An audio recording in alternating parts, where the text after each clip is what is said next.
Thank you, Soroptimus, for having us here today. It's so nice being surrounded by a bunch of curious, intelligent women who are making such a difference in the world, particularly when we need a counterweight to the kind of bro culture that we seem to be drowning in at the moment.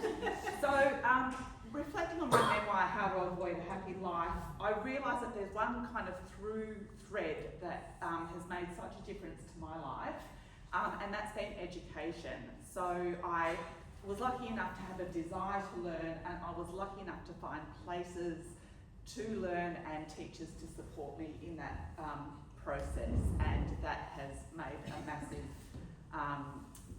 massive difference to, well, it's because of that I am here today. So I'm very, very grateful and really pleased to be supporting an organisation that gets out and supports women and girls in all sorts of ways. So thank you very much. So the process of writing is quite different to music. There are a couple of writers in the audience, and they know that when a book comes out, it's often like years and years since the writer sat down and created a manuscript.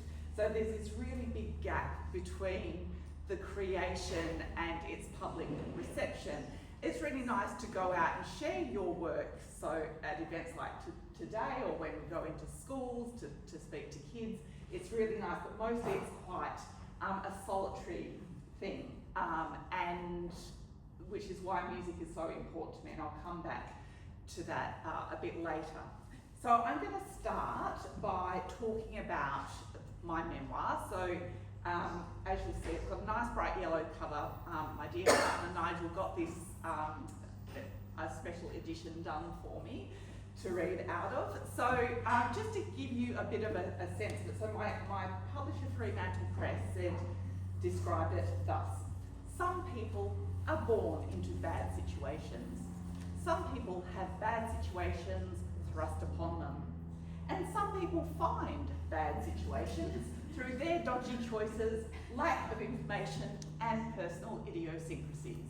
Julia's life sits at the intersection of all three. So, and just to give you a sense of the tone of the memoir, I'll just read you some of the chapter titles. So, get yourself born into intergenerational misery, experience vicarious trauma through having your friend being raped and murdered by a Japanese serial killer, marry your ex-girlfriend's brother, find out why your husband is urinating in the kitchen of an evening, and find yourself and your new partner being chased down the street by a phalanx of reporters. So, I think that will give you a bit of an idea of the approach to which I have taken to my own life.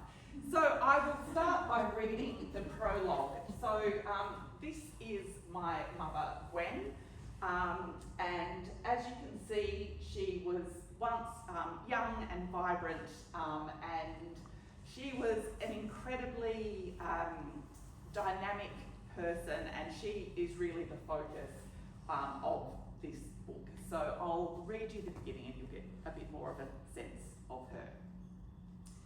There is a photo of my mother in a coffin.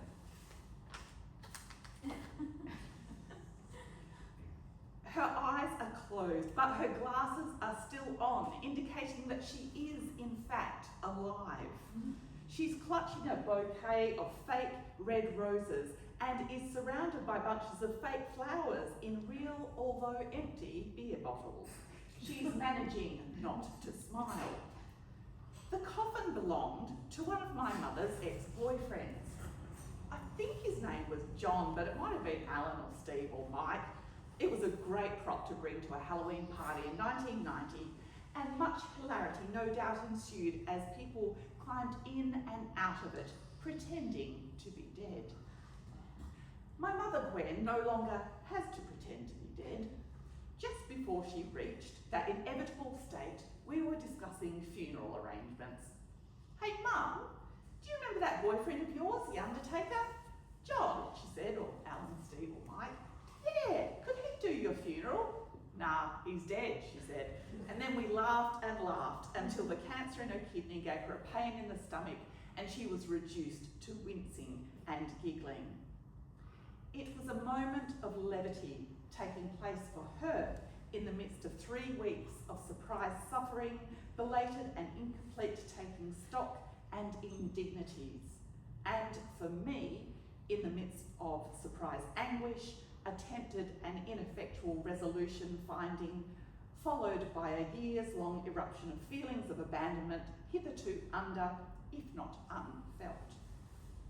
My mother had been threatening to die since I was 17. Then she'd been diagnosed with emphysema, but continued smoking and living until a series of strokes at the age of 56 put paid completely to the former and curtailed the style in which she had been doing the latter. For 18 years she'd been a hemiplegic, sustained primarily on a diet of ham sandwiches and pies, increasingly confined to her lounge room chair, her legs and feet distended with retained fluid. She criticised everyone and everything from this vantage point, softened only by offerings of stuffed or porcelain meerkats, or by beating her husband in the daily cryptic crossword. Every time someone famous or heroic died, she said, "Here I am sitting on my fat ass, useless as tits on a ball." She was regularly taken by ambulance to hospital after falls, unexplained drops in iron levels, twisted bowels or cysts.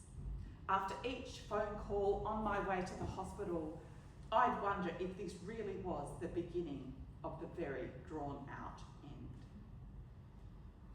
end. "They reckon there's nothing wrong with me," she'd say, sounding irritated, "but what would they know?" She hated her doctor but would not go to a different one. Her husband was constantly going to specialists and doctors. When I inquired why, she said, "How would I bloody know? He doesn't tell me anything."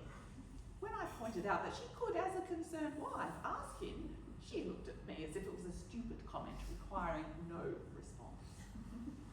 After Gwen's actual funeral, I found language to be inadequate to explain to colleagues how I was feeling or the nature of my relationship with my mother. Instead, I propped the picture of Gwen in a party coffin on my desk to indicate that I was having a hard day.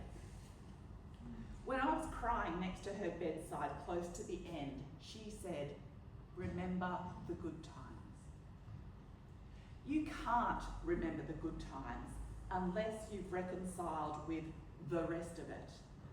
The rest of it is never simple, linear, or confined to one's own experiences. Grief, if you had a childhood resembling mine in any way, dumps the rest of it on you, unceremoniously. First, you've got to dig your way out of it. Then you've got to sort it. This lump here, that lump there, until you've got piles that you can Marie Kondo. And only then, beneath all the rubble, can you find the things that give you joy. Or, if not joy, a sense of satisfaction that the rest of it is in the past, and you, by some combination of luck, love, and sheer bloody-mindedness, are here.